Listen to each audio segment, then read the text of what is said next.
ভাই first match নিশ্চয়ই অনেক আশা ছিল, এক্সপেকটেশন ছিল, কি হলো আসলে ম্যাচটা থেকে যদি একটু explain অবশ্যই ফার্স্ট ম্যাচে আমাদের এক্সপেকটেশন অনেক বেশি ছিল, বাট এটা তো ফার্স্ট ম্যাচ।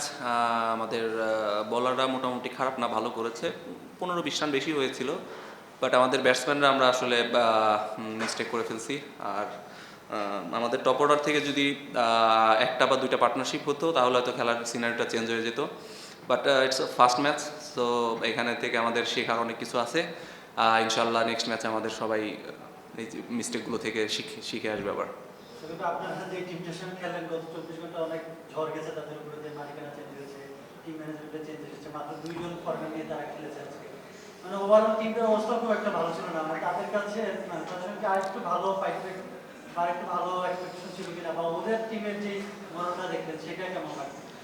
না দেখেন, আসলে টি-20 খেলা তো একজন দুইজনের উপরে অনেকটা ডিপেন্ড করে। সো ওদের ফরেনার একজন খুব ভালো ব্যাটিং করেছে। আর সবচেয়ে বড় কথা, আমরা ব্যাটসম্যানরা আসলে কলাপস করাতে ব্যাটসম্যান যদি কেউ ওইখান থেকে দাঁড়াতে পারতো, আমাদের খেলাটা তো আমাদের হাতে চলে আসতে পারতো। সো ইনশাল্লাহ নেক্সট ম্যাচে এগুলো সব ঠিক হয়ে যাবে। ভাই, সৌম্য ভাই কবে জয়েন করতে পারেন? আর আপনাকে কালকে ক্যাপ্টেন্সি দেওয়া হয়েছে, সৌম্য ভাই ফেরার পর কি আপনি ক্যাপ্টেন থাকছেন নাকি উনি ক্যাপ্টেন্সি দেবেন? আহ, এটা আমি জানি না ম্যানেজমেন্টেরই, বাট আমাদের হয়তো সামনে সৌম্য এমন আরও ফরেনার আসতে পারে। সো তখন হয়তো আলাদা কিছু হতে পারে। ক্যাপ্টেন, মানে আপনাদের দলে তো শাহবাজ জিপু ছিল, আর কিছু বিদেশি প্লেয়ারের সমস্যা তো ছিল, তারপর কেন একাদশে কি তাকে দেখা যায়নি? যে দেখা যাচ্ছিল যে আপনার 11-এ একটা ব্যাটসম্যান শর্ট। আমাদের জিনিসটা দেখেন, আমাদের টিম কম্বিনেশনের ব্যাপার ছিল। আপনি আমাদের 6 জন থেকে 7 জন ব্যাটসম্যান ছিল, সেখানে হায়দার আলী একটা ফরেনার, সেও একজন ব্যাটসম্যান ছিল।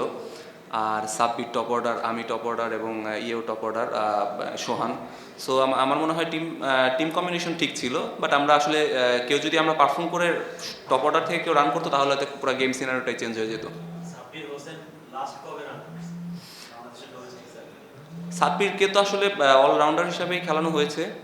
আর ও দেখবেন যে ন্যাশনাল লিগেও রান করেছিল। ন্যাশনাল লিগ হ্যাঁ। আপনার রান কি ছিল?